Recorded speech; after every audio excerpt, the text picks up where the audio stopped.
सावित्रीबाई फुले.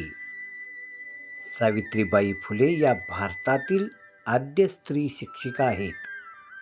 त्यांचा जन्म 3 जानेवारी 1831 रोजी सातारा जिल्ह्यातील नायगाव येथे झाला. त्या 9 वर्षाच्या असताना त्यांचा विवाह महात्मा ज्योतिबा फुले यांच्यासोबत झाला. ज्योतिबा फुले यांनी सावित्रीबाईंना घरातच शिक्षण द्यायला सुरुवात केली. त्यानंतर 1848 साली पुण्यातील भिडेवाडा येथे त्यांनी देशातील पहिली मुलींची शाळा सुरू केली. मुलींना शिकवण्याची जबाबदारी सावित्रीबाई यांनी स्वतःच्या खांद्यावर घेतली.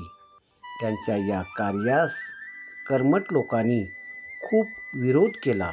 लोक त्यांना अपशब्द बोलत, त्यांच्या अंगावर शेण फेकत असत. तसेच त्यांना जीवे मारून टाकण्याच्या धमक्याही देत असत.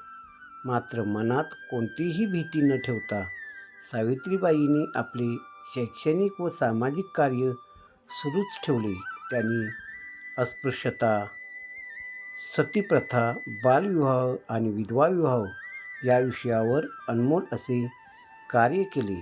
10 मार्च 1897 रोजी प्लेगची लागण झाल्यामुळे त्यांचे दुःखद निधन झाले. सावित्रीबाई ज्योतिबा फुले यांचे टोपण नाव क्रांतिज्योती तसेच ज्ञानज्योती असे होते. त्यांचा जन्म 3 जानेवारी 1831 रोजी नायगाव, सातारा, महाराष्ट्र येथे झाला. त्यांचा मृत्यू 10 मार्च 1897 रोजी पुणे, महाराष्ट्र येथे प्लेगच्या साथीने झाला. त्यांनी सुरू केलेली चळवळ 1848 मध्ये मुलींची पहिली शाळा पुणे भिडेवाडा येथे सुरू केली. त्यांना चालू केलेली संघटना सत्यशोधक समाज. त्यांना मिळालेला पुरस्कार क्रांती ज्योती. प्रमुख स्मारके. सावित्रीबाई फुले यांचे जन्मठिकाण नायगाव येथे त्यांचे प्रमुख स्मारक आहे. त्यांचा धर्म हिंदू होता. वडील खंडोजी नेवसे पाटील, आई लक्ष्मीबाई नेवसे पाटील, पती महात्मा ज्योतिबा फुले, तसेच त्यांना झालेले अपत्य यशवंत फुले असे होते. क्रांतिज्योती सावित्रीबाई फुले यांना जयंतीनिमित्त विनम्र अभिवादन.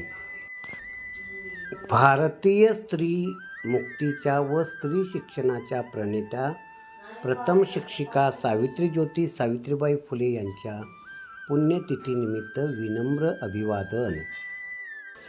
भारतातील पहिल्या शिक्षिका, मुख्याध्यापिका, स्त्री शिक्षणाच्या प्रणेत्या, विद्येची जननी व समस्त स्त्रियांना उजेडाची वाट दाखवणाऱ्या ज्ञानज्योती सावित्रीबाई फुले यांना जयंतीनिमित्त विनम्र अभिवादन.